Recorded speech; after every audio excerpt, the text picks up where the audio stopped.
श्वासोच्छ्वास 3दा असं आम्ही नेहमी सांगायचो. एकदा सांगितलं 3 श्वास घ्या.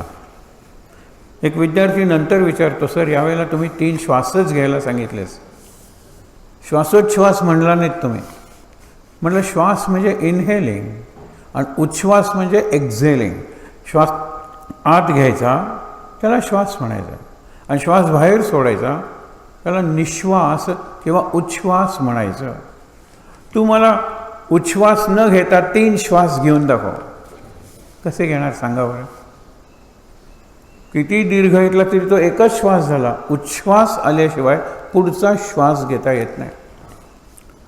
शेवटचा श्वास तो की जो गेल्यानंतर आपण परत नवीन श्वास घेऊ शकत नाही. तो श्वास आला, तो श्वास बाहेर गेला आणि पुन्हा आत आला नाही की मृत्यू. 2 श्वासांच्या मधलं अंतर त्याला मृत्यू म्हणलेलं आहे. म्हणजे हा श्वास चालू होता आजोबांचा, आजोबा जिवंत आहेत, तो श्वास त्यांनी सोडला, तो परत आला नाही, आजोबा जिवंत नाही आहेत. शेवटचा श्वास कुठला हे आपल्याला कळत नाही, कुणालाही कळत नाही. मग व्हेंटिलेटरवर टाकल्यानंतर डॉक्टर म्हणतात 24 तास बघूया, 48 तास ऑब्झर्वेशन करूया, पण त्यात नक्की केव्हा शेवटचा श्वास घेतला गेला हे कळत नाही. शेवटचा श्वास का महत्त्वाचा आहे. आपण आता वर्षाच्या शेवटी आलेलो, आठवडा राहिलेला आहे हे वर्ष संपायला, परंतु शेवटच्या श्वासाला तू ज्याचं स्मरण करशील, जो विचार तुझ्या मनात असेल, जी वासना किंवा भावना तुझ्या मनात असेल, त्याप्रमाणे तुझा पुढचा प्रवास सुरू होतो. असा एक आपल्या शास्त्राचा सिद्धांत आहे. कृष्णानं तो अर्जुनाला सांगितला, अंते मती सागती. शेवटी तुझ्या मती म्हणजे बुद्धीत जी स्मृती असेल, ज्याबद्दल तुला काळजी वाटत असेल, एखाद्या मुलीबद्दल, मुलाबद्दल, व्यवसायाबद्दल, तर पुढचा जन्म तुझा त्या दिशेने सुरू होणार आहे. म्हणून सगळ्यात चांगलं काय, माझं स्मरण करायचं. शेवटच्या श्वासाला कृष्णा एवढं म्हण, भगवंता एवढं म्हण, कुठल्याही देवाचं नाव घे की त्या देवाच्या लोकात तू पोचशील. अर्जुन म्हणला हे किती सोपं आहे. अगदी सोपं आहे, एकच गोष्ट कठीण आहे, विचार करून सांग. अर्जुनाने विचार केला, आपण विचार करायला पाहिजे. तो शेवटचा श्वास कसा आहे केव्हा कळणार. कुठल्या बाणाने मी मेलो, कुठला बाण शेवटचा असणार आहे काय कळणार. कृष्ण म्हणाला हीच तर खरी अडचण आहे. माणसाला जेव्हा जिथे जसं मरण येणार तेव्हा तिथे तसं मरण येणारच. हे मी मरण का शब्द वापरला सांगा बरं. चांगली संध्याकाळ आहे, अशा वेळेला जीवनाबद्दल बोलायचं. एक लक्षात ठेवा, कृष्णाचंच वाक्य आहे. 8वा अध्याय जो आहे त्यात मृत्यूबद्दल कृष्णाने सांगितलेलं आहे. आणि तुम्हाला अगदी शांतपणे जर मरायचं असेल तर शांतपणे जगलं पाहिजे. मरायचं कसं हे मी तुम्हाला सांगितलं तर जगायचं कसं हे तुम्हाला कळेल. आपण मृत्यूचा विचार करत नाही, पण क्षणाक्षणाने मृत्यूच्या दिशेनं मात्र जात असतो. हे कुणीच अमान्य करू शकणार नाही. अगदी डीप फ्रीजमध्ये ठेवलं आणि तुम्ही समजा चेहऱ्यावर सुरकुत यायला नाहीत, केस पिकले नाहीत, म्हणजे तुम्हाला वाटेल मी म्हातारा झालो नाही. बरोबर आहे ना. पण वय, काळ, ते घड्याळ, that meter which is down running, ते थांबत नाही कोणाला. वय वाढतच राहणार आहे. माझं शरीर एक वेळ मला टिकवता येईल, पण वय वाढतच जाणार आहे. कधीतरी त्याला अंत आहेच. असं सांगतात की ऑटोबायोग्राफी ऑफ अ योगी, चरित्र आहे मोठं. अमेरिकेत जे काही लोक गेले त्यांनी तिथे निरनिराळी मिशन्स काढली प्रत्येक राज्यात. फार मोठं काम केलं. विवेकानंदांनंतर पहिल्यांदा योगी महेश गेले, नंतर आपले हरे कृष्ण हरे राम ते मिशन गेलं, नंतर चिन्मय मिशन गेलं. आता तर अनेक मिशन्सचे साधू गेलेले आहेत, त्यांनी ऑफिसेस केलेले आहेत. आणि त्या राष्ट्राला याचं महत्त्व पटायला लागलेलं आहे. कारण भोग भोग भोग इतके उपभोग त्या राष्ट्राने घेतलेले आहेत की त्याचं वर्णन करतात की अत्यंत श्रीमंत पण दुःखी लोकांचं राष्ट्र अमेरिका. आजपर्यंतच्या इतिहासात अमेरिकेनं एकट्यानं एकही लढाई जिंकलेली नाही आहे. अलाइड फोर्सेस म्हणजे मित्र राष्ट्र 5-6 राष्ट्र एकत्र आल्यानंतर कुवेतचा पराभव होतो. साध्या अफगाणिस्तानमध्ये अमेरिकेला माघार घ्यावी लागली. व्हिएटनाममध्ये ते तर किती मागासलेले लोक होते, खूप वर्ष लढून अमेरिकेला माघार घ्यावी लागलेली आहे. काय कमी आहे त्यांच्याकडे? आज त्यांची अवस्था काय? अर्ध्या जगावर ज्यांचं राज्य होतं इंग्लंडचं, आणि म्हणून इकडे ज्या वेळेला सूर्य मावळत होता त्यावेळेला तिकडे सूर्य उगवत होता. आमचंच राज्य सगळीकडे. The sun never sets on the British empire. म्हणजे इंग्रजांच्या साम्राज्यावर सूर्य कधी मावळतच नाही, कारण इकडून मावळला तिकडे उगवला तिकडे आमचंच राज्य आहे. आज त्या ब्रिटनची परिस्थिती काय? मी मुद्दामून उदाहरण सांगतोय. आपण कोणत्या बाबतीत संपन्न आहोत, अत्यंत समृद्ध आहोत, ते आपल्याला कळत नाही आहे. त्याची जाणीव आता हळूहळू व्हायला लागलेली आहे या राष्ट्राला. आणि जेव्हा संधी मिळेल तेव्हा लोकांपर्यंत ही जाणीव पोचवलं पाहिजे. हे एक धर्मकृत्य आहे, लक्षात ठेवा. त्या भावनेतून मी तुम्हाला हे सांगतो, हे विषयाशी जोडलेलं आहे. ज्या महापुरुषांनी आपल्याला आजही ताठ मानेनं, आज जगात सगळ्यात ताठ मान जर कुठली असेल तर भारताची आहे. भारताला विचारात घेतल्याशिवाय कोणत्याही राष्ट्राला त्याची नीती, आर्थिक नीती, युद्धनीती किंवा राजनीती ठरवता येत नाही. विचार करायला पाहिजे, प्रत्यक्ष किंवा अप्रत्यक्ष. मी राजकारण तुम्हाला सांगत नाही आहे. आपल्या देशात असं काय होतं म्हणून इतके पराभव आपले झाले? 1000 वर्षाचा पराभवाचा इतिहास आहे आपला. 2च फक्त राज्य झाली.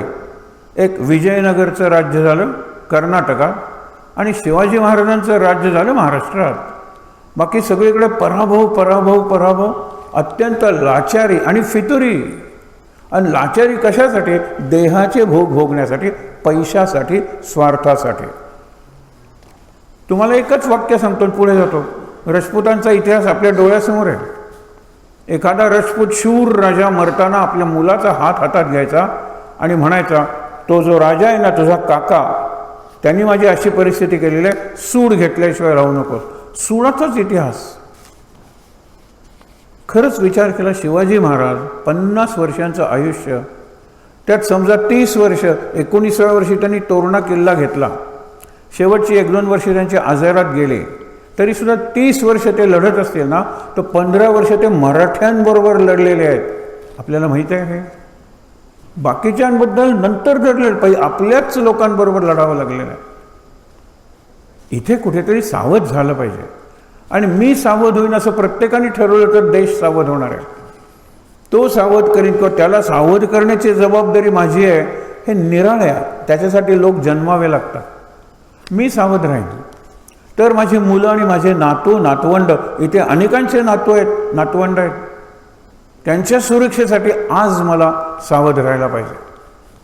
पूर्वी एक स्लोगन होती ना, एक कार्यक्रम होता, आणि तो जरा रागवून सांगायचा, चैन से सोना है तो जागो. काही फिलॉसॉफर्स सांगतात, तुम्हें तैरना है तो डूबना सीखो. पोहायचंही ना तर पहिल्यांदा बुडायला शिका. तो अनुभव तुम्हाला सुंदर पोहणारा बनवेल. ही जी शिकवण होती खूप पूर्वीपासून, बुद्ध धरूया, महावीर धरूया, आणि त्याच काळात शंकराचार्यही होते, हाही एक उल्लेख येतो. शंकराचार्यांच्या जन्माबद्दल 2 काळ सांगितले जातात. शंकराचार्य हा असा एक महामानव आहे की त्याच्या बुद्धिमत्तेपुढे बाकीचे सगळे लोक आहेत ना, ते खुजे आहेत. सॉक्रेटिसही बुद्धिमान आहे, प्रत्येक देशात बुद्धिमान माणूस तयार झालेला आहे. परंतु विचारवंतांचं वाक्य आहे की शंकराचार्यांच्या बुद्धीची उंची जिथपर्यंत पोचली, त्याच्यावर मानवाच्या बुद्धीची उंची जाईल असं मला वाटत नाही. असे विचारवंत आहेत. त्यांनी अत्यंत वाचन केलेलं आहे, लेखन केलेलं आहे, चिंतन केलेलं आहे. त्यांना प्रश्न विचारला, झाले नाहीत ठीक आहे, पण होणार नाही ते तुम्ही कसे सांगता? चांगला प्रश्न आहे हा. शंकराचार्यांच्या पेक्षा बुद्धिमान माणूस झाला नाही आणि होणार नाही. एक गंमत तुम्हाला सांगतो. इथे कुडाळ गाव, त्यातली साधी शाळा, तिथे अभय पाटील असंच काहीतरी नाव, विद्यार्थी, 19 लाख विद्यार्थ्यात संपूर्ण महाराष्ट्रात पहिला आला. विचार करा. मी दिशा विचाराची आहे ही. त्याचा सत्कार करायला आम्ही गेलो. त्यावेळेला त्या शिक्षकांना, त्या हेडमास्टरला वाटलं तुम्ही गोव्यातले शिक्षक आमच्या मुलाचा सत्कार करायला का आलात. म्हटलं करू नको का. नाही, तुम्हाला हे का सुचलं. हे आमचं आणि तुमचंच आम्हाला बदलायचं आहे. आमची मुलं तुमची मुलं ते भारताची मुलं आहेत. एका अशा ह्याच्यात कुडाळ, त्यावेळेला कोकण रेल्वे आता झाली त्याच्यानंतर कुडाळ आपल्याला माहीत झालं. आणि अभय पाटील म्हणतो तर 5 एक वर्षापूर्वीची घटना आहे, फार जुनी नाही आहे.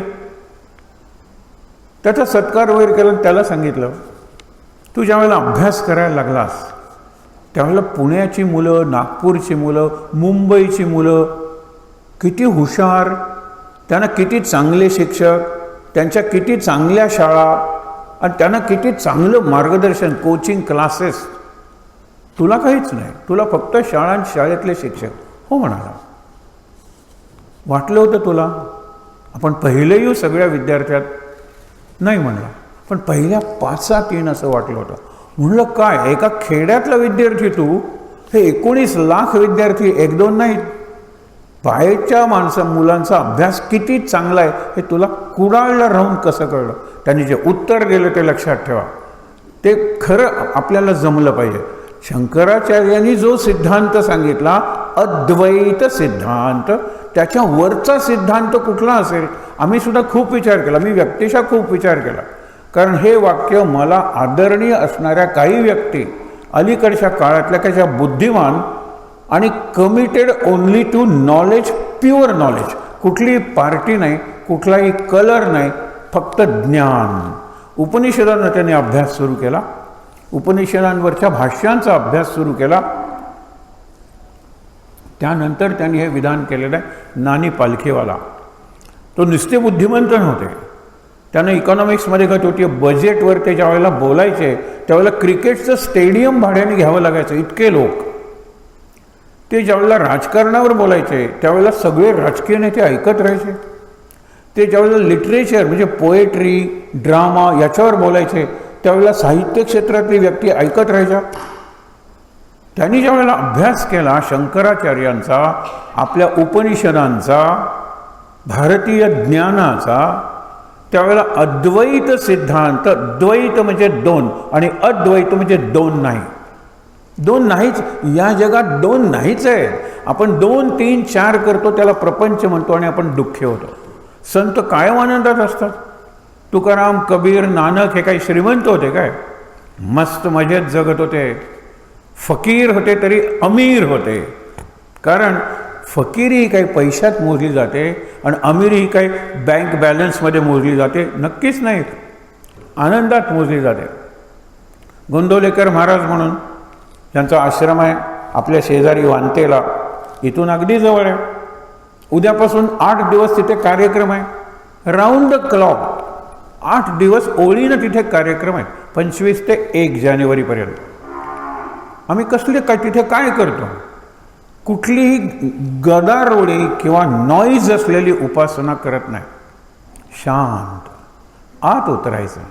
आणि आत उतरण्यासाठी तिथे एक जी गुंफा बनवलेली आहे, गुहा ही नैसर्गिक असते, एका बाजूने बंद असते. गुंफा ही मॅनमेड असते.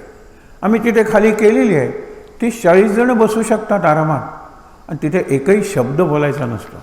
कधीकधी दुसऱ्याच्या श्वासाचा आवाज आपल्याला ऐकू येतो.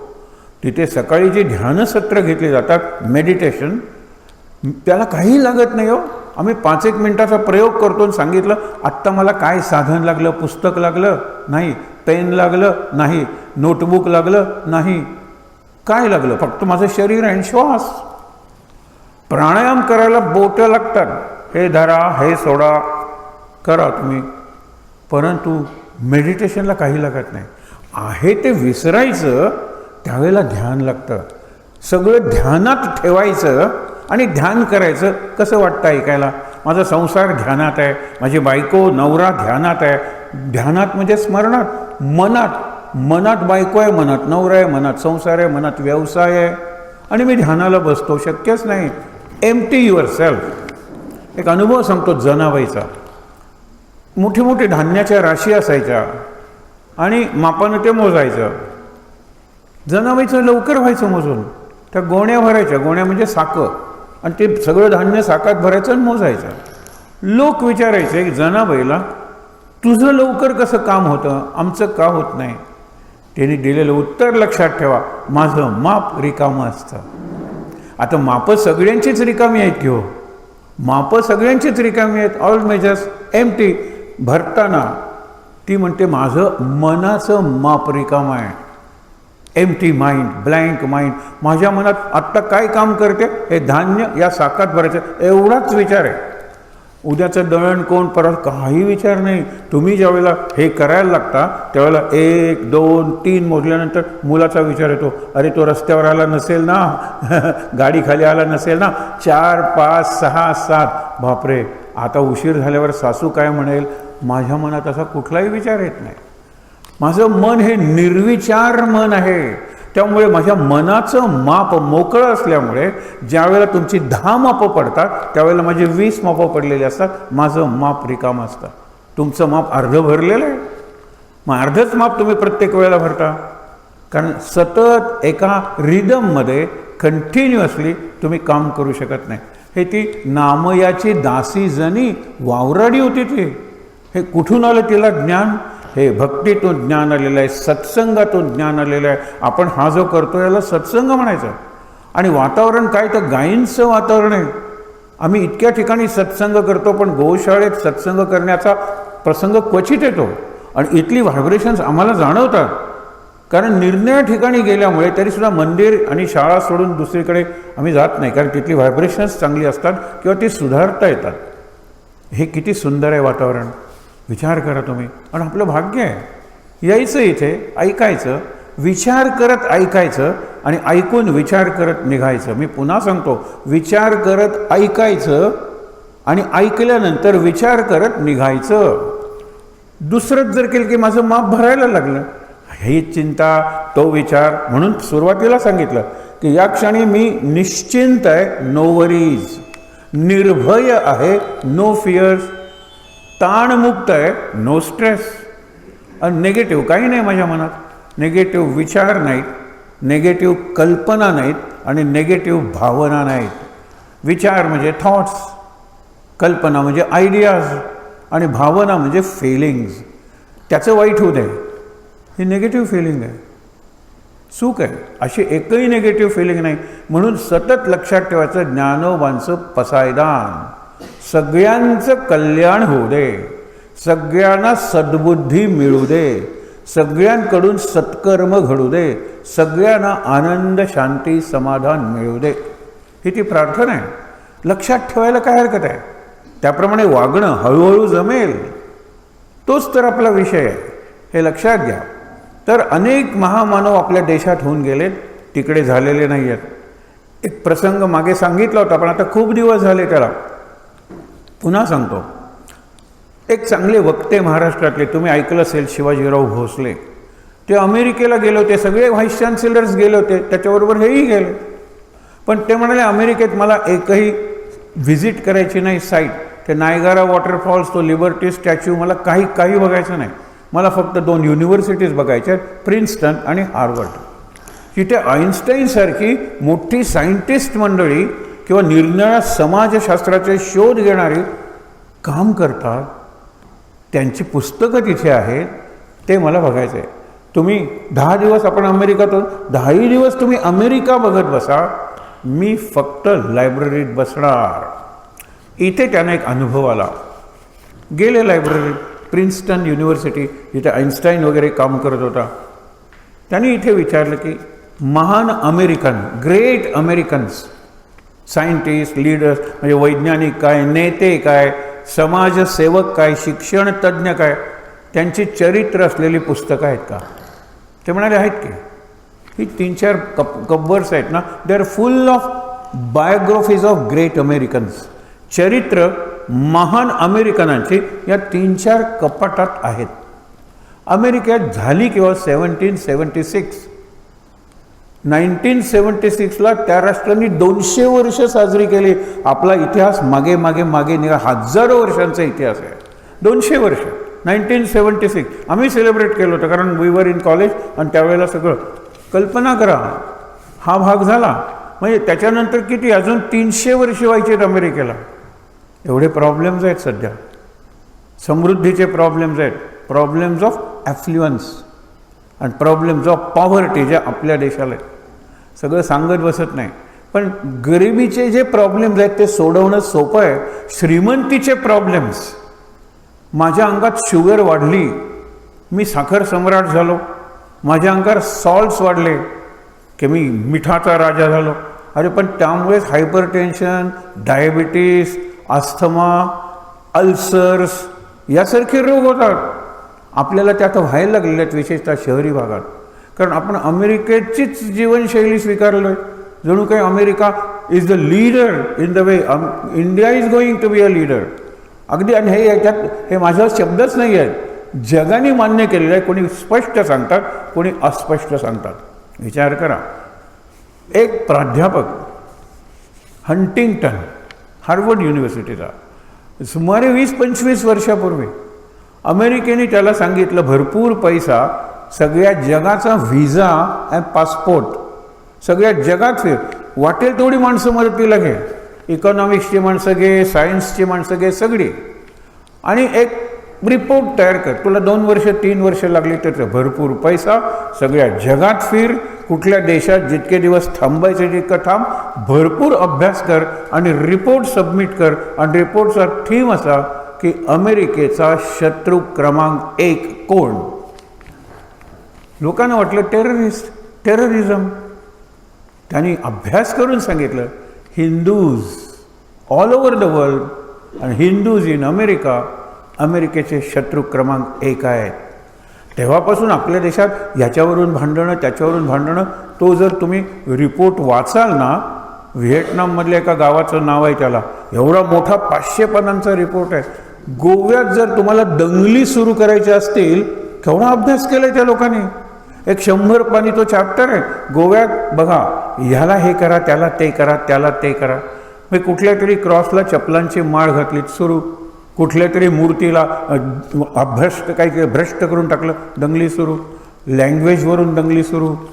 गोव्यात अशांत गोवा कसा ठेवायचा, अशांत भारत कसा ठेवायचा, अहो केवढा रिपोर्ट आहे तो.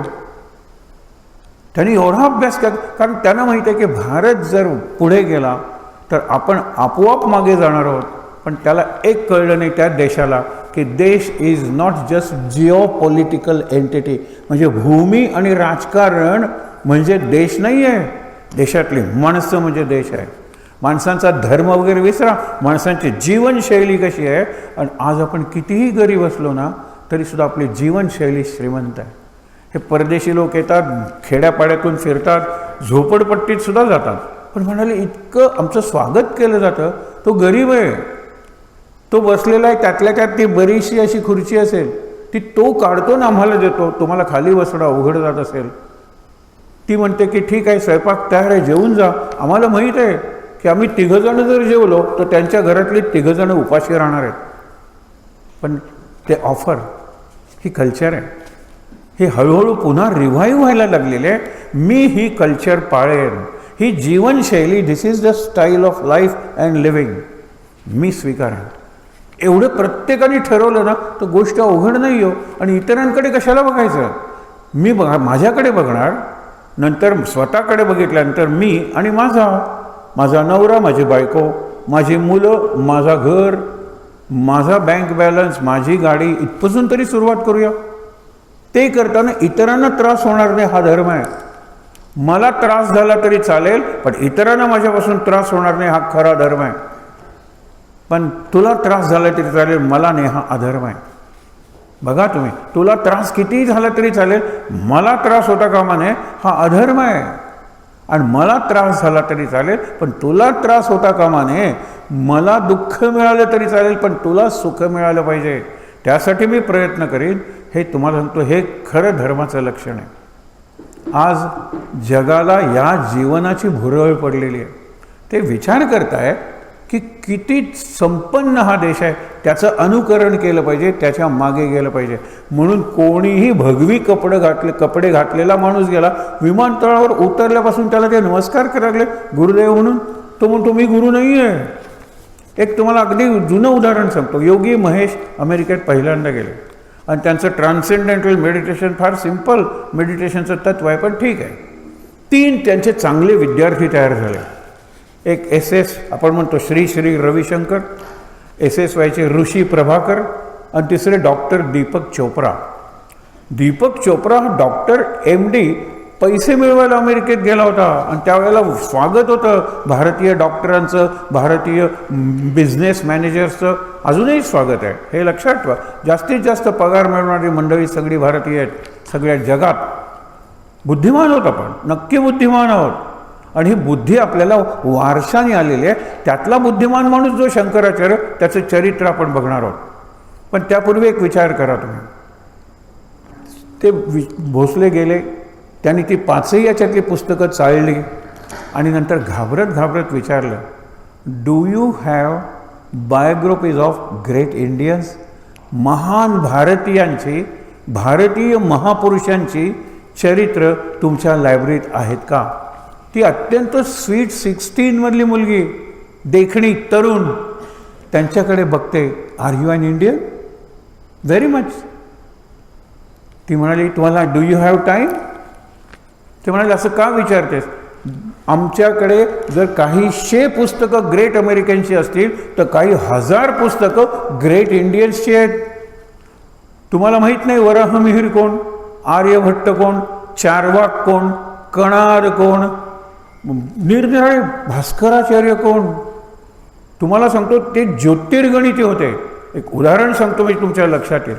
आणि ते कोणालाही घाबरत नव्हते, कारण त्यांची विद्या विकाऊ नव्हती, विद्येची विक्री नाही करायची. हे लक्षात ठेवा. हे सगळेजणी क्लासेस वगैरे काढलेत आणि पैसे भरपूर मिळवतात, हे फार चांगलं नाही आहे. ठीक आहे, व्यवसाय म्हणून ते करतायत, हरकत नाही आहे, पण विद्या विकायची नाही. एखादा गुरु ज्यावेळेला आयुर्वेदाचं ज्ञान आपल्या शिष्याला द्यायचा, त्यावेळेला त्याच्याकडून वचन घ्यायचा की तू सेवा म्हणून हे कर. गरिबांची सेवा करण्यासाठी खेड्यात जा आणि पैशाची अपेक्षा करू नकोस. जर कोणी काही दिलं तर ते नम्रपणे स्वीकार, गिफ्ट ऑफ गॉड, देवानी दिलंय म्हणून.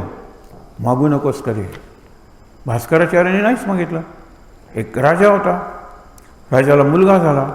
मुलाला काय हे होतं, जातक म्हणजे आपण नक्षत्र म्हणतो, हॉरोस्कोप इंग्लिशमध्ये, किंवा मराठीत ज्याला कुंडली म्हणतात, ते मांडली त्यांनी आणि सांगितले ह्याला फार थोडं आयुष्य आहे. राजा चिडला, म्हणाला काय? म्हणाला मी गणित करून सांगतो तुम्हाला, मला तुमचा मुलगा किंवा तुम्ही यांचं काही वाटत नाही, भीती तर बिलकुल वाटत नाही. हा वयाच्या 7व्या वर्षी मरेल. कसा मरेल? सिंहाचा पंजा याच्या छातीत गेलेला आहे आणि त्यामुळे तो मरेल, एवढं मी सांगतो. निघून गेले भास्कराचार्य उठून. राजा हसला आणि त्यांना जाता जाता म्हणाला, मरेल त्याबद्दल मी काही करणार नाही, पण तुम्ही ज्या पद्धतीने सांगितलं आहे त्या पद्धतीने माझा मुलगा मरणार नाही ह्याची मी काळजी घेईन. राजाने काय केलं, आपल्या राजवाड्याच्या होतीची भिंत होती त्याची उंची वाढवली. राजपुत्राला बाहेर सोडायचंच नाही, सगळे मित्र वगैरे इकडे खेळा तुम्ही. त्याचं सगळं शिक्षण त्याचे गुरु वगैरे राजवाड्यातून शिकवायचे. बाहेर गेला तर बाहेर रान आहे, रानात सिंह आहे, सिंह त्याला मारू शकेल, त्याला मी राजवाड्याच्या बाहेर पाठवणारच नाही. आणि राजवाड्याच्या बाहेर सगळ्या सैनिकांचा पहारा. कसा येईल सिंह? 7वं वर्ष लागतं मुलाला. त्यांनी बरोबर दिवसही सांगितला, या दिवशी त्याचं मरण असेल. तो दिवस येतो, मुलगा वरती खेळत असतो. राजाला हे माहीत असतं. तो म्हणतो त्या भास्कराचार्यांना बोलवा. भास्कराचार्य येतात. हसत राजा त्यांना विचारतो की आजचाच तो दिवस ना, माझ्या मुलाचा मृत्यू तुम्ही निश्चित होईल म्हणून सांगितलं होतं. इतकंच नाही तर सिंहाचा पंजा त्याच्या छातीत जाईल आणि तो मरेल. हो म्हणाले. चला वरती दाखवतो, माझा मुलगा खेळतोय. पहिल्या मजल्यावर तो खेळत होता. राजा भास्कराचार्य मुलं कुठे? तिथे ती गच्चीवर गेलेली आहे, ज्याला आपण टेरेस म्हणतो, ती टेरेसवर खेळत आहेत. टेरेसवर गेले. सगळी मुलं अशी खाली बघतायत, कारण जी वेळ सांगितली होती त्यावेळी हा राजाचा मुलगा काहीतरी खेळ खेळत असतात.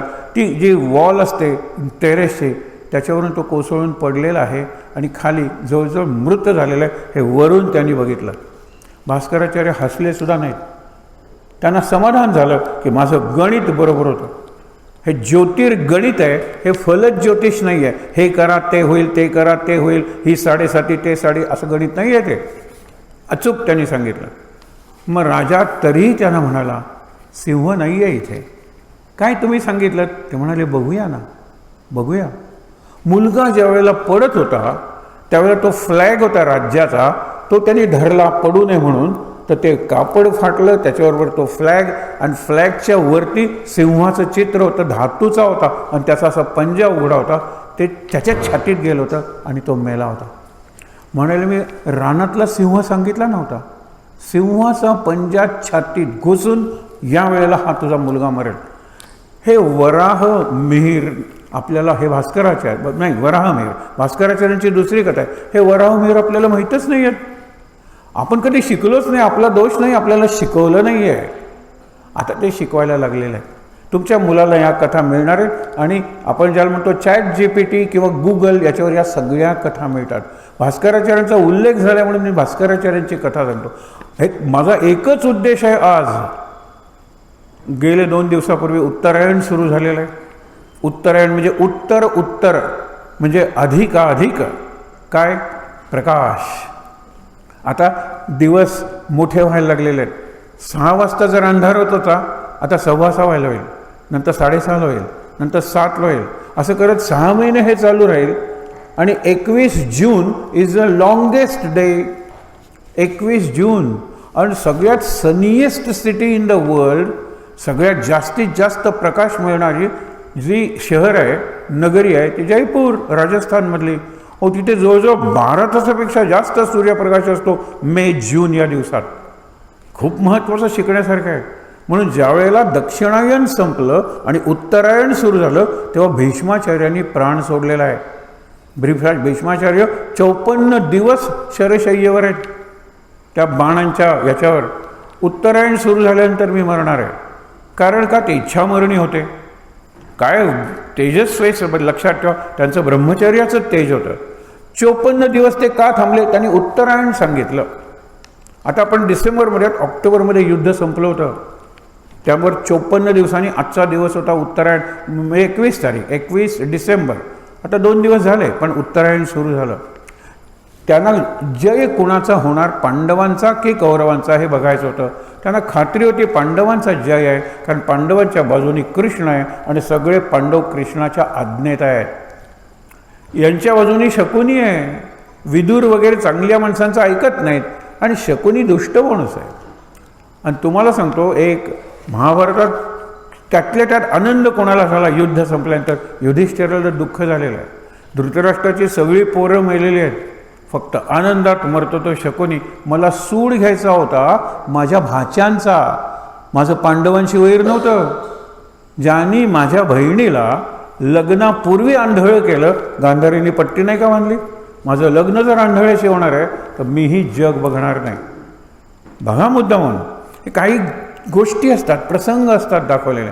हे नवीन जे महाभारत आहे ना, त्यातला पहिला जो प्रसंग आहे ना, तो मला खूप आवडतो. मुद्दामून बघा. जुनं महाभारत BR चोप्रांचं ते बघू नका. नवीन महाभारत एक अशी चढ आहे, त्याच्यावर चढतायत काही मंडळी. आणि शकुनी हा लंगडा दाखवला आहे, कारण बापाने चिडून त्याला जे लाथ मारली त्यामुळे त्याच्या पायाला एवढी जखम झाली की म्हणजे दुखावला, पाय शॉर्ट झाला. तो सगळ्या महाभारतात बघा लंगडत लंगडत चालतो. आणि तो ती अवघड चढत कडा आहे, कडा चढत निघालेला आहे, धापा टाकतोय, पण त्याला वरती जायचं आहे. वरती गेल्यानंतर तो सांगतो अंधार पडायला लागलेला आहे. जरा पुढे गेल्यानंतर सगळीकडे काजवेच काजवे. आपण कांजुलो वगैरे म्हणतो ना, कांजुलो जे ग्लो वर्म अंधारात वगैरे असे चमकतात. दिवा दिसतो, दिवा नाही दिसत, दिवा दिसतो, दिवा नाही दिसत, ग्लो वर्म. मराठीत त्याला काजवे म्हणतात. काजवे, असंख्य काजवे तिथे असतात. तो माझ्या बहिणीला म्हणजे गांधारीला प्रकाश अत्यंत प्रिय आहे. तिला अंधार आवडत नाही. रात्री जर तिच्या महालात दिवेचे दिवे, शेकडो दिवे लावते. हा गांधारीचा एंट्री आहे तिथे.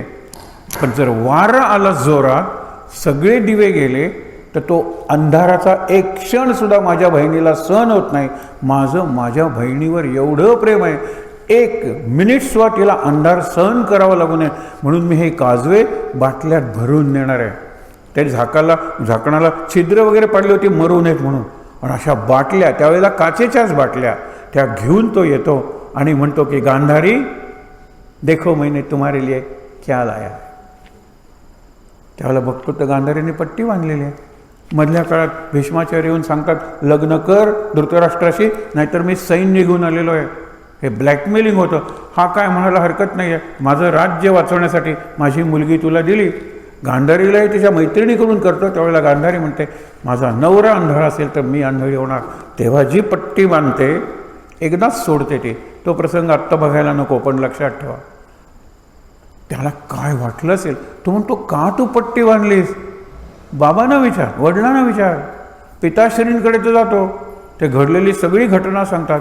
त्यावेळी तो सगळ्या बाटल्यां सगळे काजवे उडत जातात. आता काय उपयोग आहे. माझ्या बहिणीला कायम अंधार आहे. जिला एका मिनिटाचा अंधार सहन होत नव्हता, तिच्या डोळ्यासमोर कायम अंधार. तेव्हाच तो मनातल्या मनात म्हणतो माझी बहीण ज्या घरात जाईल त्या घराचा सत्यानाश केल्याशिवाय मी राहणार नाही. म्हणून शकुनी राजा आहे. राजाचा मुलगा म्हणजे राजपुत्र आहे. तो कधी आपल्या राज्यात आहे का. तो कायम पांडव कौरवांच्या बरोबर आहे. आणि ज्यावेळेला सगळे कौरव मारले जातात त्यावेळेला तो म्हणतो की माझा उद्देश सफल झाला. हेच मला पाहिजे होतं की ज्या राजामुळे माझ्या बहिणीची फसवणूक झाली त्याची सगळी मुलं मी मारवली पांडवांच्याकडून. हा सगळा इतिहास आहे. मला सांगायचं आहे काय, हे लिहिणारे व्यास 1,00,000चं महाभारत आहे. जगाची सगळी जी महाकाव्य जगातली घेतली आणि एकावर एक ठेवली तरी महाभारत मोठं होतं. अशा रचना आपल्या देशात झालेल्या आहेत. मग ती मुलगी ती दाखवते की 3-4 खोल्या भरून कपाट आहेत ज्यात महान भारतीयांचे चरित्र आहेत. तुला दिवस वेळ मला म्हणाला दिवस आहेत 5-6 दिवस आहेत. मी दिवस रात्र बसेन आणि ही पुस्तकं बघेन. निदान टायटल्स तरी वाचेन. किती 5,000 हजार वर्षापूर्वी ज्ञानाच्या प्रत्येक शाखेत चांगल्यात चांगलं काम. तो चरक होता. त्याने स्किन ट्रान्सप्लांट ज्याला आपण हल्ली प्लास्टिक सर्जरी म्हणतो ना ती त्याने केलेली आहे. त्यावेळेला कुठला ॲनेस्थेशिया, कुठली निरनिराळी अशी हत्यारं होती. पण वनस्पतींचे रस वगैरे टाकून तो भाग बधीर करायचा आणि मग तो भाग कापायचा. आणि हे सगळं पुस्तकात घेऊन ठेवलेलं आहे. आणि हे सगळे ग्रंथ उपलब्ध आहेत. जेवढे ग्रंथ उपलब्ध आहेत त्याच्या कितीतरी पटीनं ग्रंथ जाळले गेले किंवा काळाच्या ओघात नष्ट झाले.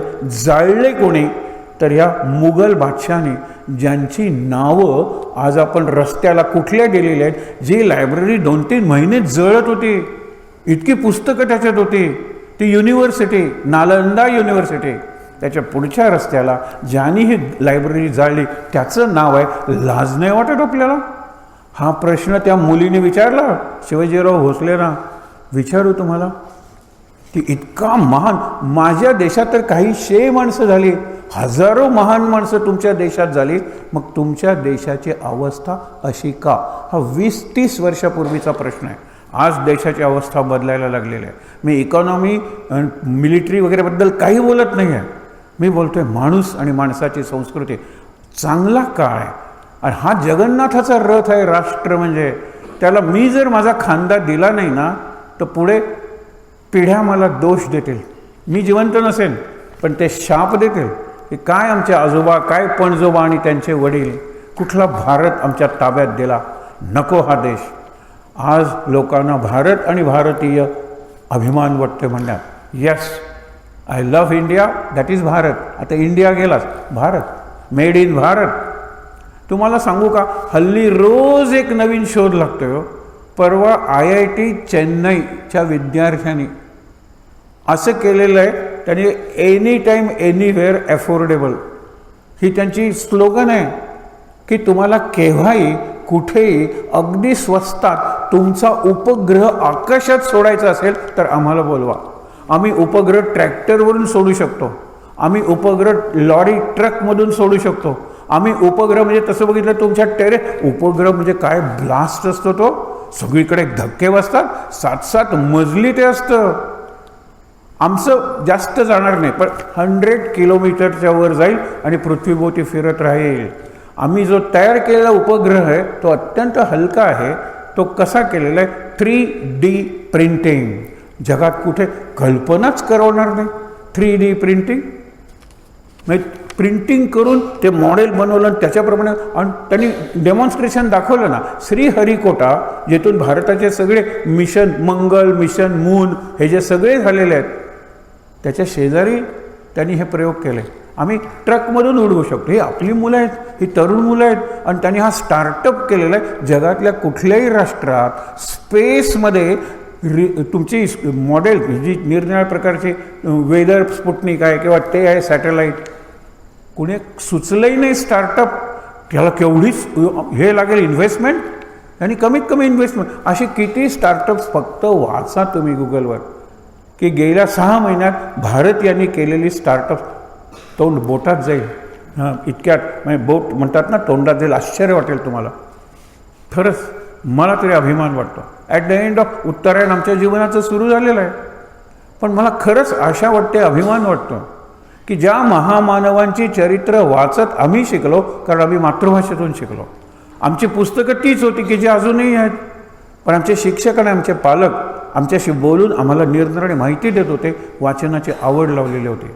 आज वाचनाची आवड विद्यार्थ्यांना नाही आहे. आपण निराळी माध्यमं तयार केली पाहिजेत. थोडे प्रयोग करून सांगतो की आजची मुलंसुद्धा वाचू शकतात. आजच्या मुलांनासुद्धा नवीन माहिती, ज्ञान मिळवण्याची आवड आहे. अक्षरशः व्यसन आहे म्हटलं तरी चालेल. पण अपवादात्मक मुलं आहेत, खेड्यातली मुलं, त्यांचे शिक्षक, त्यांच्या शाळा, नाही बरोबर. खरंच बरोबर नाही. कालच आमच्याकडे 2 शाळांचे विद्यार्थी आले होते.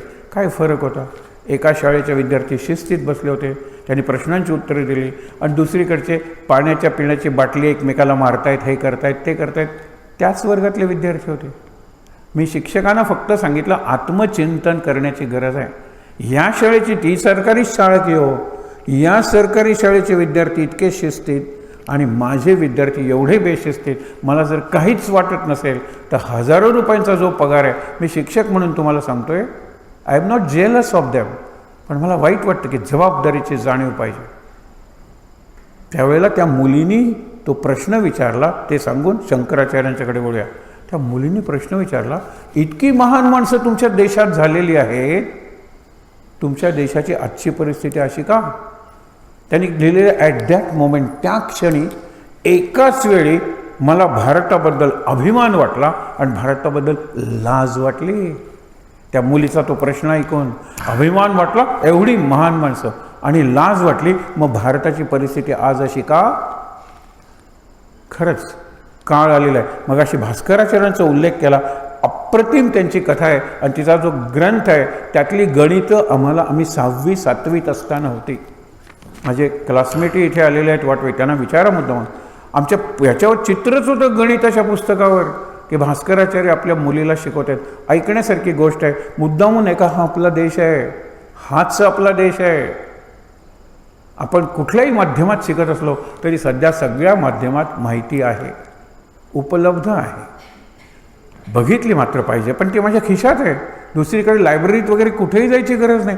मोबाईलमध्ये जगातलं सगळं ज्ञान आहे हो. ठीक आहे. भास्कराचार्यांची पत्नी गेलेली आहे. त्यांना लीलावती नावाची मुलगी आहे. त्यांनी लीलावतीचं मांडलं, तेही ज्योतिर्गणित. ज्योतिर्गणित म्हणजे मॅथमॅटिक्स ॲस्ट्रॉनॉमर, ॲस्ट्रॉलॉजर नाही आहेत ते, ॲस्ट्रॉनॉमर आहेत किंवा ॲस्ट्रॉलॉजर म्हण, पण मॅथमॅटिक्स बेस्ड, गणितावर आधारित. हाताच्या रेषा किंवा बाकीचं न बघता गणितावर आधारित. त्यांनी बघितलं, अरे रे, माझी एकुलती एक मुलगी आहे, तिला आई नाही आहे, मीच तिची आई आणि मीच तिचे पिता. तिला वैवाहिक जीवन नाही आहे, लग्न करताच ती विधवा होणार आहे. काय करूया? त्याने आपली बुद्धी लढवून दिवस रात्र एक करून असा एक मुहूर्त शोधून काढला की त्या मुहूर्ताला, म्हणजे त्या क्षणी जर तिचं लग्न झालं तर तिला दीर्घ वैवाहिक आयुष्य मिळणार आहे. शोधून काढला त्याने. आता कल्पना करा, त्यावेळेला घड्याळ कुठे होती? त्यावेळेला घटिका पात्र होते. म्हणजे असं भांडं असायचं, आपण गंगाळ म्हणतो तसं, त्याला खाली एक होल असायचं, पाणी ते असायचं, ते त्याच्यात गळायचं. आता जे होल थेंब आहे ना, त्या थेंबाला व्हॉल्यूम आहे इतकं मिलीमीटर, आपण जे म्हणतो ना तसं. आत्ता सकाळी 6 वाजता मी ते पाणी घातलेलं आहे आणि थेंब थेंब गळतं आहे. शेवटचा थेंब पडला की मुहूर्त आहे. बरोबर गणित करून पाणी ठेवलेलं आहे. थेंबाचं व्हॉल्यूम किती आणि त्या भांड्यात असलेल्या पाण्याचा व्हॉल्यूम किती हे ठरलेलं आहे. गणित आहे ते. आता ते सगळे या या या इथे बसा तुम्ही, या या इकडे सगळी व्यवस्था केलेली आहे, सगळी बिचारा तेच करतात एकटे. आणि 5-5 मिनिटांनी येऊन किती पाणी उरलंय, किती पाणी उरलंय, किती पाणी उरलंय.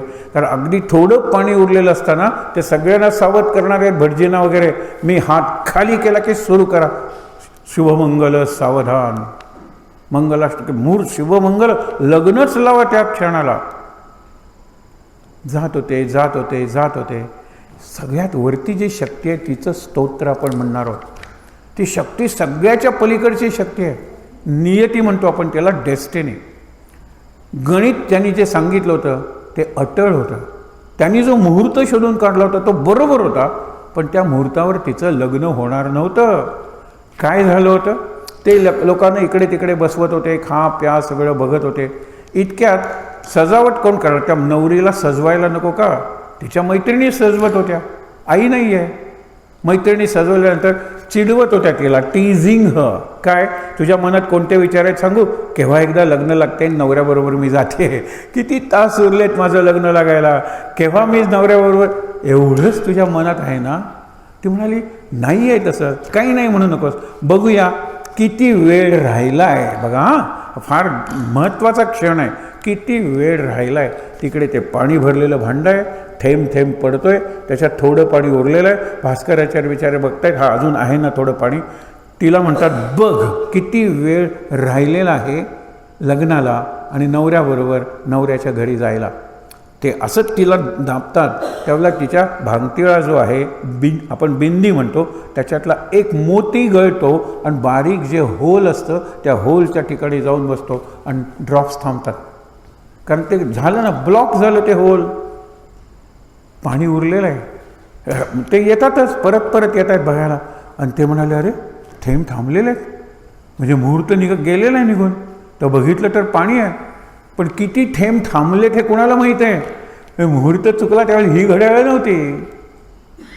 त्यांनी सांगितलं भटजींना लावा लग्न, बघूया काय व्हायचं ते. सौभाग्यवती पत्नी म्हणून तिला कमी आयुष्य होतं, वैवाहिक जीवन.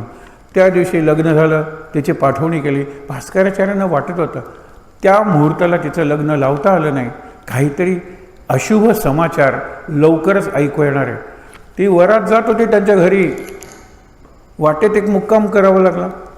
झोपडीत ते नवरा आणि बायको म्हणजे लीलावती भास्कराचार्यांची मुलगी झोपले होते. अशा वेळेला अरण्य, सगळीकडे रान ना, अशा वेळेला रात्री सगळे झोपलेले असताना एक वाघ येतो आणि तिच्या नवऱ्याला धरून फरफटत नेऊन दुसरीकडे खातो फाडून. त्याचे कपडे उरतात, दागिने उरतात, वाघाला त्यात काय, फाडून खातो. सगळेजण बघतात अरे नवरा कुठे गेला, नवरा कुठे गेला, नवरा कुठे गेला. नवरा सापडत नाही. काही जणांना त्याचे कपडे वगैरे मिळतात, तर हाडं वाघाने खाल्लेलं आहे त्याला. मग आता हिला आपल्या घरी नेऊन काय उपयोग आहे, ही विधवाच झालेली आहे. म्हणून भास्कराचार्यांच्या घरी तिला आणून सोडतात. भास्कराचार्य स्वागत करतात, कारण त्यांना माहीत असतं की ही परत घरी येणार आहे म्हणून. आता ती सौभाग्यवती झाली नाही, म्हणजे नवरी आपण म्हणतो ना लग्न झालेले, मॅरिड, सौभाग्यवती झाली नाही. पण सौभाग्यवतीचा अर्थ काय हो, जशी कला कलावती आपण म्हणतो, गुण गुणवती, तशी लीला लीलावती. ह्या लीला आपण एक करून दाखवूया आणि जगाला दाखवूया. ती तशी मॅरिड सौभाग्यवती झाली नाही, पण तिचं भाग्य एवढं ठोर होतं की इतिहासात तिची नोंद गेली. ही मी 5-1 हजार वर्ष घेते, 2-1 हजार वर्षापूर्वीची गोष्ट सांगतोय. आज लीलावती जिवंत आहे. मग म्हणलं की बस मी गणिती आहे, मी तुला गणित शिकवतो. तिला गणित शिकवलं. ते गणित घालतायत, हे गणित सोडवते, मग ती गणित घालते, हे गणित सोडवते. एक मोठा ग्रंथ झाला आणि त्या ग्रंथाला नाव त्यांनी लीलावती दिलं. तुम्ही गुगलमध्ये बघा, त्या लीलावतीतली गणितं इतकी काव्यात्मक आहे. तो आम्हाला जे गणित असायचं ते एक पानभर असायचं. एक सरोवर आहे, त्या सरोवरात 8 कमळं फुललेली आहेत. आता गणित सुरू झालं ना, 8, प्रत्येक कमळाला 8 पाकळ्या आहेत, 8 64. आम्ही गणित करायला लागलो आणि तिथे 6 पाय असलेले पंख घेऊन कोण आले, गुंगुलो आपण म्हणतो ना, भ्रमर, भुंगे आले. कशाला, त्या कमळाच्या पाच्यात मकरंद खाण्यासाठी किंवा पराग नेण्यासाठी. आता आम्हाला पंखांची संख्यासुद्धा सांगायची. पंखांची संख्यापेक्षा पाय 6 पाय असतात त्यांना, 6 legs. तर किती फुलांवर किती भुंगे बसले होते म्हणून इतका मध खाल्ला गेला एका क्षणात. असली गणितं होती ती, पण सुंदर वर्णन. एक नगर हे आहे, सरोवर आहे किंवा एक नगर आहे सुंदर, तिथे वाडे आहेत, वाड्यांची उंची अशी आहे, आकाश तसं आहे, अशी गणितं होती ती. सोडवायला मजा यायची. ॲरिथमॅटिक होते त्यात. ॲरिथमॅटिक गेलंच सिलेबसमधून, गेली 15-20 वर्ष झाली. म्हटली अल्जिब्रा जॉमेट्री एवढंच शिकवलं जातं. ॲरिथमॅटिक जे जीवनाचा वेध घेतं ते आपण शिकलेलोच नाही आहोत. सोडा, मुद्दा तो नाही आहे. हे भास्कराचार्य. अशा किती जणांच्या गोष्टी सांगू. आता अशा गोष्टी कुठल्याही याच्यात तुम्हाला तुमच्या गुगलवर मिळतात, तुमच्या ChatGPTवर मिळतात. आणि तुम्ही सांगा 100 शब्दात मला भास्कराचार्यांचं चरित्र पाहिजे. तो शेवटी विचारतो चॅट का, chatting is going on no. तो विचारतो, लेखी, तो बोलत नाही. तो विचारतो आणखीन दीर्घ चरित्र पाहिजे का, 2000 वर्ड्समध्ये मला भास्कराचार्यांचं चरित्र द्या. ते 2000 शब्दात ते चरित्र सांगतात. नंतर तुम्हाला कशाला पाहिजे, एसे म्हणून पाहिजे का, वर्तमानपत्रात आर्टिकल म्हणून पाहिजे का, परीक्षेसाठी त्याच्यावर प्रश्न तयार करून विद्यार्थ्यांना द्यायचे, त्याप्रमाणे मी लिहितो. तुम्हाला ड्रामा फॉर्ममध्ये पाहिजे, तुम्हाला कविता म्हणून पाहिजे, भास्कराचार्यांचं चरित्र काव्यात देतात. काय सांगू तुम्हाला, हे मी करून तुम्हाला सांगतोय. मी काही फार टेक्नोसेवी नाही आहे, मला काही जास्त येत नाही, पण ChatGPT बघायला लागल्यानंतर शेवटी तो प्रश्न विचारतो. म्हणजे आता झालं समाधान. सगळ्या प्रकारची व्हेरिएशन. मी हा ड्रामा मागितला, दिला. मी हे काव्य मागितलं, दिलं. मी हे विद्यार्थ्यांचा एसे मागून दिला. मी म्हणलं मला वर्तमानपत्रात लेख लिहायचा आहे, भास्कराचार्यांना दिला. तेवढे व्हेरिएशन्स करतात 200 पासून 2000 पर्यंत. इतकं सगळं ज्ञान माझ्या खिशात असताना मी असा दुर्दैवी आणि दरिद्री का, हा प्रश्न विचारणारी जे आपल्यात बुद्धिमान लोक होऊन गेले त्याच्यात एक शंकराचार्य होते. त्यांचं एक स्तोत्र आहे. नंतर आपण या स्तोत्राच्या अर्थाबद्दल सुरुवात करूया. अर्थ झाली नाही सुरुवात तरी चालेल, पण हे जास्त महत्त्वाचं आहे, लक्षात ठेवा. शंकराचार्यांच्या चरित्रातले एक 2-3 प्रसंग सांगणार आहे आणि थांबणार आहे. आद्य शंकराचार्य यांचा जन्म कोण म्हणतं 1200 वर्षापूर्वी झाला, कोण म्हणतं 2400 किंवा 2500 वर्षापूर्वी झाला. शंकराचार्यांच्या मठात जी कागदपत्र आहेत त्यावरून 2500 वर्षापूर्वी शंकराचार्यांचा जन्म झाला. शंकराचार्यांची पीठं अजूनही आहेत. परवा पर्तगाळला जो कार्यक्रम झाला त्याच्यात निरनिराळ्या मठांचे शंकराचार्य आले होते. त्याच्यात एक अगदी जवळ, आपण मुर्डेश्वरला अनेकदा जातो, त्याच्या शेजारी चित्रापूर आहे, तिथे सद्योजत स्वामी शंकराचार्य म्हणून आहेत. आता त्यांना चष्मा लागला होता, हेच मला आश्चर्य वाटलं. तरुण आहेत त्या मनाने ते. ज्यावेळेला आम्ही पहिल्यांदा गेलो, 20-25 वर्ष झाली असतील, त्यावेळेला ते म्हणाले की 11 वाजायला 5 मिनिटं आहेत, 11 वाजता शंकराचार्य जातील खोलीत, तुम्हाला दर्शन घ्यायचं असेल. त्या पुण्याहून माणसं आली होती माझ्याकडे. आम्ही गेल्यानंतर कोण म्हणे त्यात शंकराचार्यांना काय बघायचं आहे, पण म्हटलं ज्या मित्रांनी आपल्याला इथे राहायला जागा दिलेली आहे तर तिथे आपण सगळ्यांनी हात जोडले. हो काय तेज. आणि तुम्हाला शंकराचार्य म्हणजे काय भिकारी माणूस वाटतो? ते ब्लॅक बेल्ट चॅम्पियन आहेत, IITचे ग्रॅज्युएट आहेत, हिमालयात तपश्चर्या करायला गेले होते. त्यावेळेला चित्रापूरच्या त्यावेळच्या शंकराचार्यांना स्वप्न पडतं की पुढचा शंकराचार्य हिमालयात तपश्चर्या करतोय, असा आहे, त्याला बोलवून आणलं जातं. आणि आता एक आमचा अनुभव सांगू. परवरीला पोचायचं होतं सकाळी 11 वाजता. चित्रापूरहून चित्रापूर म्हणजे मुर्डेश्वर म्हणजे कारवारपासून 2-1 तास रस्ता चांगला आहे. तो 80-100नी गाडी चालवत होता. हे मागे बसले होते. त्यांनी कॅल्क्युलेशन केली, अरे याने आपण 12 वाजता पोचू. आपली कमिटमेंट आहे 11 AM शार्प. मी चालवतो गाडी आणि 120 आणि 140 सुद्धा कधी या वेगानं गाडी चालवून बरोबर 11 वाजता आम्ही परवरीला पोचलो. शंकराचार्य काय ज्ञान आहे, काय तेज आहे. त्यांना बघितल्यानंतर नमस्कारच कराल तुम्ही. आणि वर्षातून एकदा वगैरे येतात. त्यांनी एक नवीन इथे स्थान निर्माण केलं, ते मला बघायला जायचं आहे. पुढच्या वेळेला मी तुम्हाला नक्की सांगेन ते स्थान कुठे आहे. ते तेजस तिथे गेल्यानंतरच तुम्हाला बरं वाटतं. हे गोवा सध्या ज्या कारणाने बदनाम झालेलं आहे अशाच गोव्यात ही गोशाळा आहे. इथे कोणी सिगरेट ओढणारा, दारू पिणारा वगैरे असे आजूबाजूला या परिसरात दिसतात. मी परिसराबद्दल बोलतोय, मी मये वगैरे सिकेरी गावाबद्दल बोलत नाही आहे. पण तरीसुद्धा तुम्हाला सांगतो की अशी कितीतरी पॉकेट्स आपल्याच देशात आहेत की जिथे तुम्हाला सत्ययुगातलं जसं वाटेल किंवा त्रेता राम असताना किंवा द्वापार कृष्ण असताना जशी राज्यसंस्था होती, समाज व्यवस्था होती, तशी दिसेल. कितीतरी आम्ही गावं अशी बघून, आश्रम गुरूंचे बघून तुम्हाला सांगतो. हे आपण केलं पाहिजे. काही आश्रमांची नावं देईन, पत्ते देईन पुढच्या वेळेला. तुम्ही जा तिथे.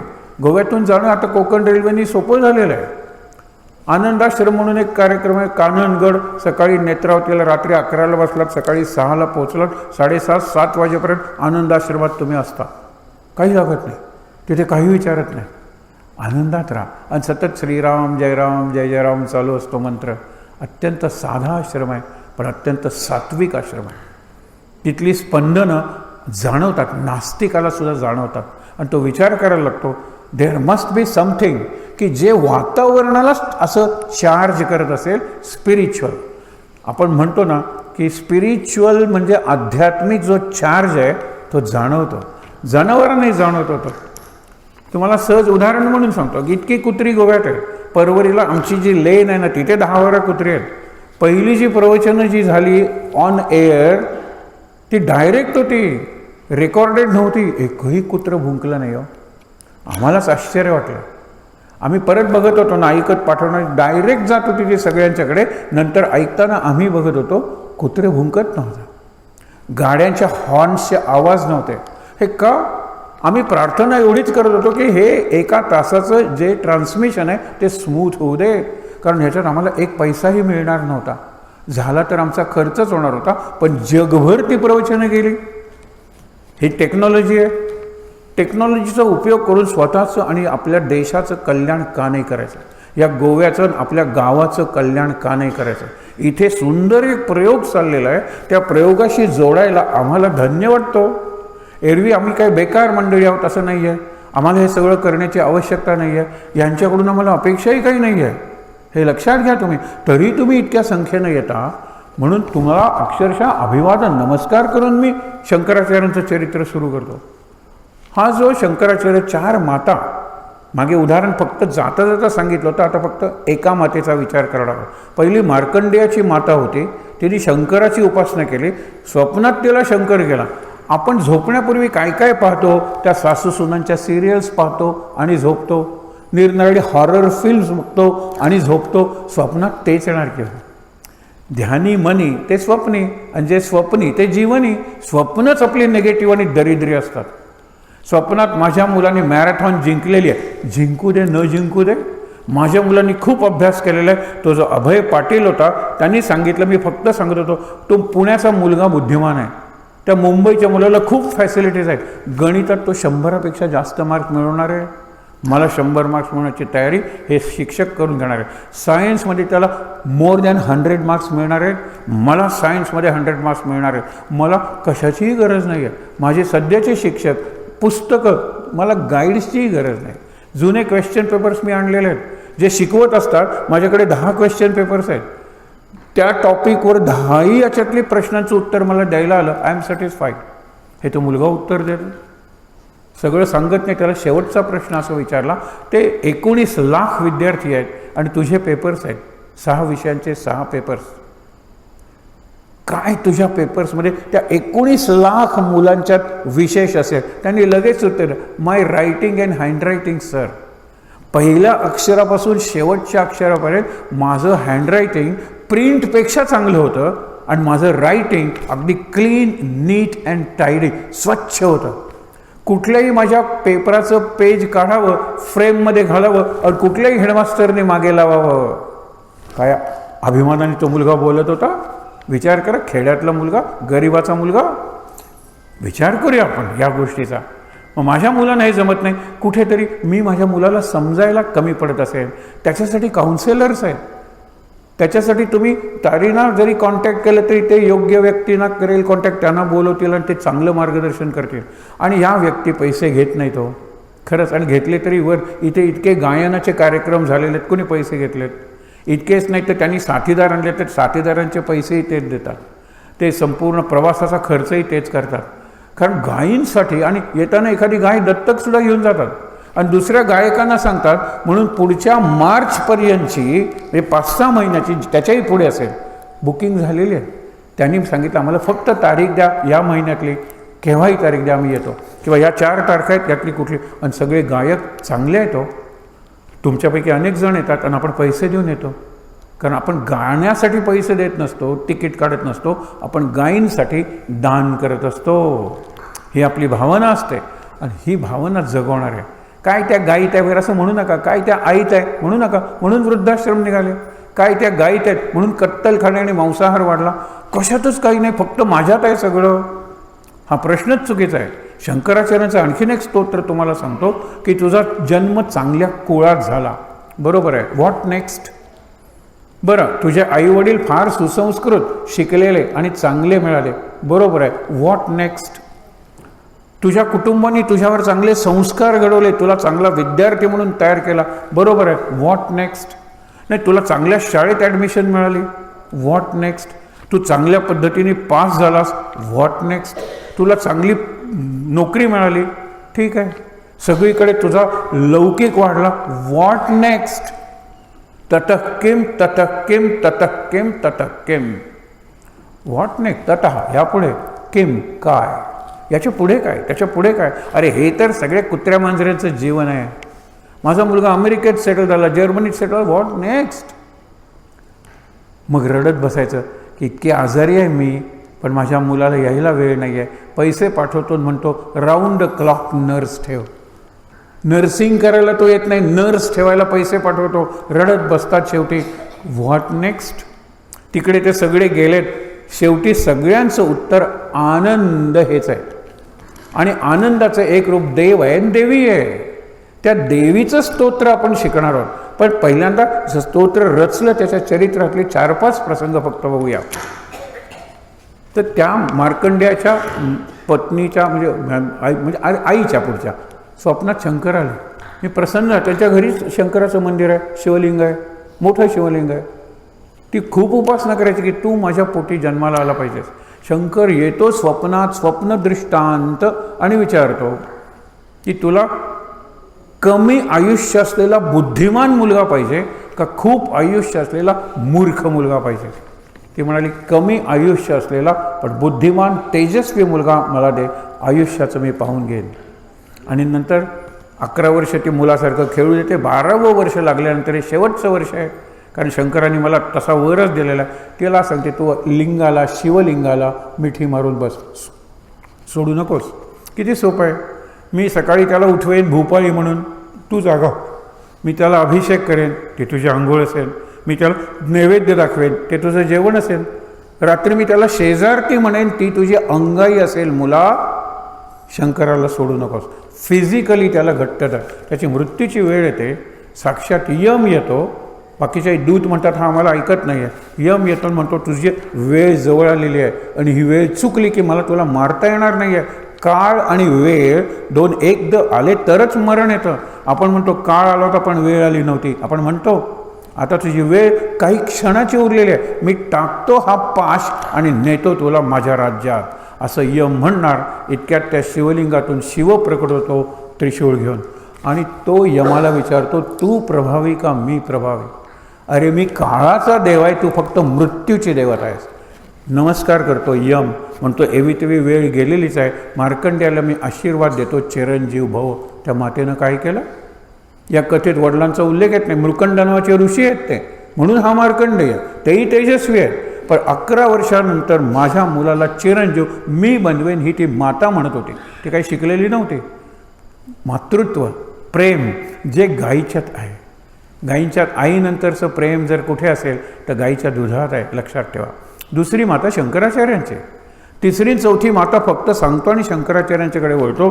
तिसरी माता एक 5च मिनटं बोलूया. तिसरी माता शिवाजी महाराजांची, जिजाई. जिजाईला तेच म्हणतात तुला कमी आयुष्य असलेला तेजस्वी मुलगा पाहिजे, शूर वीर पराक्रमी का. दीर्घ आयुष्य असलेला पराभूत भ्याड भित्रा पाहिजे. ती म्हणते मला कमी आयुष्य असलेला मुलगा चालेल पण मला शूर वीर पराक्रमी मुलगा पाहिजे. छत्रपती शिवाजी महाराज 50 वर्षांचं आयुष्य. त्याच्यानंतर विवेकानंद ते शंकराची उपासना करायचे. वीरेश्वर नावाचं मंदिर होतं. ते स्वप्नात आले, सांगितलं तुला अल्पायुषी पण बुद्धिमान मुलगा पाहिजे का दीर्घायुषी आणि मूर्ख मुलगा पाहिजे? तिने तेच उत्तर दिलं, अल्पायुषी चालेल पण मला बुद्धिमान मुलगा पाहिजे. विवेकानंदांना 40 वर्षांचं आयुष्य, शंकराचार्यांना 16 वर्षांचं आयुष्य होतं. स्वप्नात येते शिवगुरू, वडिलांचं नाव आर्यांबा म्हणजे पार्वती, आईचं नाव, शिव पार्वतींचा मुलगा, शंकराचा अंश. शंकरांनी सांगितलं 16 वर्षाचं आयुष्य पण मुलगा अत्यंत बुद्धिमान होईल. 5व्या वर्षी वडील गेले, तोपर्यंत त्याचे मुंज झाले होते आणि तो तिथे वडिलांचं एक कुल होतं, आपण म्हणतो ना गुरुकुल होतं, आणि त्या गुरुकुलमध्ये जे शिकवलं जात होतं ते हा मुलगा शिकत होता. एक पाठी ऐकलं की लक्षात, ऐकलं की लक्षात, वेद वगैरे त्याचे तयार झाले होते. 8वं वय आलं. वयाच्या 8व्या वर्षी आईला म्हणतो की मला संन्यास घेण्याची परवानगी दे. त्यावेळेला आई म्हणते, अरे तुझे वडील गेलेले आहेत, आपण नंबूदिरी ब्राह्मण, अत्यंत कर्मठ, फक्त पती आणि पुत्र यांच्याशिवाय कुणाचा स्पर्श नाही करून द्यायचा, भावाचा स्पर्श नाही तर लग्न झाल्यानंतर, आणि नदीचं पाणी आणल्याशिवाय स्वयंपाक आणि पूजा नाही, आणि नदी घरापासून दूर. परवा मी भोळ येऊन पडले ना, मग तू इतरांच्या मदतीनं मला उचललंस आणि घरी आणलंस ना, आणि तू संन्यास घेऊन निघून जायची भाषा बोलतोस. माझं काय, मी असे तोपर्यंत तू राहा, नंतर मी तुला संन्यास घेण्याची परवानगी देईन. तो त्या दिवशी रात्री ते 8 वर्षाचं पोर डोळ्यासमोर आणलं. त्यावेळेला ती नदी पेरियर, अजून तिला पेरियरच म्हणतात, तिला सांगितलं, काय सुंदर वाक्यात लक्षात ठेवा, माझी आई माझी माता आहे, सगळ्यांची आई गोमाता आहे, पण गावागावांची आई तू सरिता माता, सरिता म्हणजे नदी, तू नदी माता आहेस. मी तुझं लेकरू आहे, तुला प्रार्थना करतो की घराजवळून व्हायला लाग, इतकी जवळून की आईला चालावंच लागतं कामा नये. आणि येऊन झोपले ते. पहाटे लोक म्हणतात चमत्कार झाला, तुम्ही आज कालडीच्या त्या कंपाऊंडमधून बघितलं तर तिकडची नदी अशी वळून आलेली आहे आणि आपल्याला त्या मठाच्या आश्रमाच्या अगदी पायऱ्याकडून वाहते. अजूनही त्या नदीत मगरी आहे, ज्याला मांडगे आपण म्हणतो, क्रोकोडाईल्स अजूनही आहेत, त्यावेळी होत्या. 8व्या वर्षी म्हणतो, आई आता नदी जवळ आलेली आहे, आता पाणी आणण्याचा काही त्रास नाही आहे, तेव्हा मला परवानगी दे संन्यास घेण्याची. ॲट द एज ऑफ 8 आपली मुलं 3रीत असतात, 3रीत. हा मुलगा म्हणतो संन्यास. आई म्हणते नाही देणार. इतक्यात एक मगर त्याचा पाय धरते, पोहत असतात मुलं, आणि मगर पाय धरून ओढायला लागते. त्यावेळेला तो हात वर करून म्हणतो, आई कोणत्याही क्षणी मी बुडणार आहे, मला तू संन्यास घेण्याची परवानगी दे, माझा पुढचा जन्म नित्यसिद्ध मुक्त म्हणून जन्मेन मी. लक्षात घ्या. सगळ्या बायका म्हणतात तो पोर मरतंय, आता तरी द्या परवानगी. आई म्हणते दिली परवानगी, संन्यास घे. अशा वेळेला ती मगर पाय सोडते, किंवा दुसरी मगर आली असेल त्यांच्या भांड्याचा पाय सुटतो, हे पोहत काठावर येतात, थोडं रक्त वगैरे पायाला आलेलं असतं. आई म्हणते घरी जाऊन हळद वगैरे लावते आणि तुझी जखम बांधते. त्यावेळेला ते प्रश्न विचारतात, कुठलं घर, संन्यास दिलायस ना मला, आता मला घर नाही, दार नाही, मला धर्म नाही, काही नाही, मला अगं तूही नाही आहेस. सगळ्यांचा त्याग करतो, त्याला विरजा होम म्हणतात. मी स्वाहा स्वाहा स्वाहा, माझं नाव, माझं गाव, माझा धर्म, माझी माता, माझा पिता, माझं गोत्र, माझं कुल, सगळं स्वाहा. आता माझा नवीन जन्म झालेला आहे, मग नवीन नाव, म्हणून नरेंद्रचा विवेकानंद बनतो. त्यावेळेला आता मी घरी येणार नाही, एकच इच्छा आहे, मी आता जवळजवळ मरणाच्या पाशी पोचलेले आहे, माझं मरण तुझ्या मांडीवर होऊ दे, तुझ्या मांडीवर डोकं ठेवून मी मरू दे, एवढीच माझी इच्छा पुरी करशील का? हो म्हणाले आई. संन्याशाला नाती नसतात, पण आई हे नात्यांच्या वरचं नातं आहे. सुंदर आहे. आई हे नातंच नाही आहे, नात्याच्या वरचं आहे ते वात्सल्य. मी येईन, फक्त तू प्रसंग सांगतो आणि थांबतो. हिमालयाच्या काठी तळाशी प्रसंग चाललेला आहे आणि ते शिष्य जमलेले आहेत. ही पुढच्या जीवनातली कथा आहे. अशा वेळेला त्यांच्या तोंडातून एक द्रव पाण्यासारखं यायला लागलं. त्यांनी बघितलं तर दूध येत आहे. तो म्हटलं हे आईचं दूध आहे. आई आठवण करते आहे, म्हणजे आईचा शेवट जवळ आलेला आहे. त्यातल्या त्यात मोठे जे होते सिनियर, त्यांना म्हणतात की काही दिवस तू ज्याला चालव, मी जाऊन येतो. येतात ते आकाश मार्गाने, सूक्ष्म मार्गाने त्यांना सिद्धी प्राप्त होत्या आणि ते येतात आणि आईला म्हणतात, आई मी आलोय, तुझा शंकर. आई बघते म्हणतेस, आलास तू, तुझं वचन पाळलंस, आता माझं डोकं मांडीवर घे, शेवटचे श्वास मी घेते. आईला ते विचारतात, तुझी काही इच्छा आहे का? ती म्हणाली, एकच इच्छा होती, तुझ्या मांडीवर मरण, मी मुक्त झाले, तरी तुझी काही इच्छा आहे का? मग मला शंकराचं दर्शन व्हायला पाहिजे. त्यांनी शंकराचा जो ध्यानमंत्र लिहिला आहे, त्या ध्यानमंत्राचा आपण 2 महिने जरी अभ्यास केला तरी आपल्याला शंकराचा भास का होईना, पण शंकर दिसेल, शंकराचा अनुभव येईल. शंकर असा त्रिशूळ घेऊन किंवा चंद्र डोक्यावर, गंगा वगैरे असा शंकर दिसायला पाहिजे असं नाही.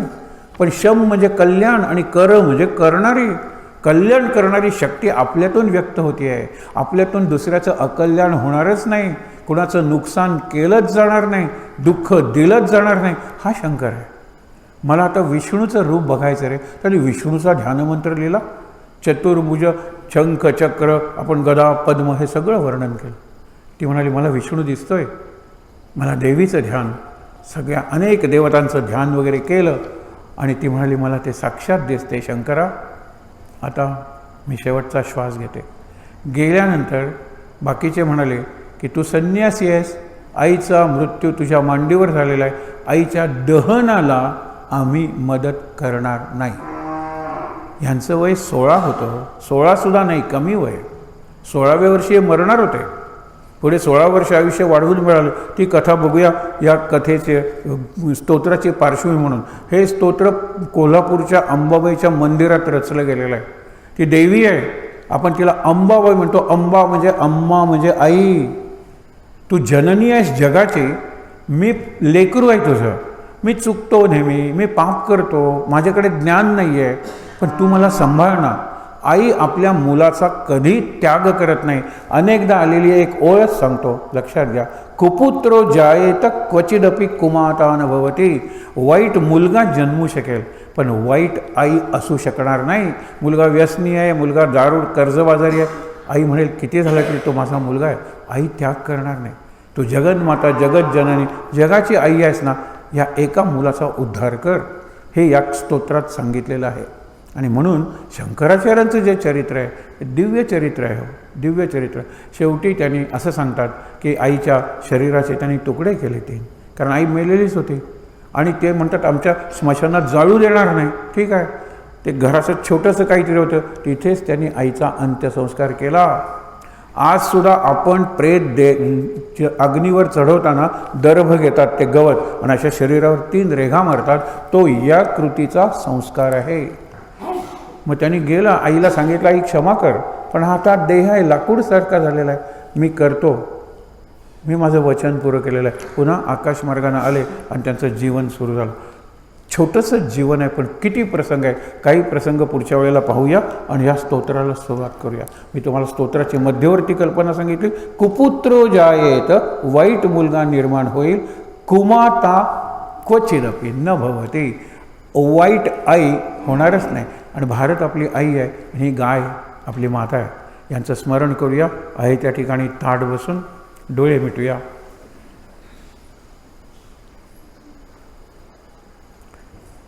खूप छान वाटतंय. प्रत्येकाला काहीतरी नवीन ऐकल्यासारखं वाटतंय. प्रत्येकाच्या मनात आपल्या देशाबद्दल, आपल्या इतिहासाबद्दल, संस्कृतीबद्दल थोडा तरी अभिमान जागा झाला असेल. आणि परत परत गूगल आणि ChatGPTचा उल्लेख केलेला आहे. तुम्हाला अगदी कशाचीही माहिती पाहिजे असेल तरी तुम्हाला लगेच मिळते. मिळवूया आपण.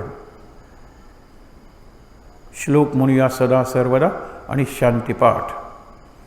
सदा सर्वदा योग तुझा घडावा, तुझे कारणी देह माझा पडावा, उपेक्षू नको गुणवंता अनंता, रघुनायका मागणे हेची आता. जय जय रघुवीर समर्थ. ओम सहनावतु सहनौ भुनक्तु सह वीर्यं करवावहै तेजस्विनावधीतमस्तु मा विद्विषावहै. ओम शांति शांति शांती. डोळे मिटलेले 3दा आपण आधी पहिल्यांदा श्वास घेऊया. Deep breathing 3 times.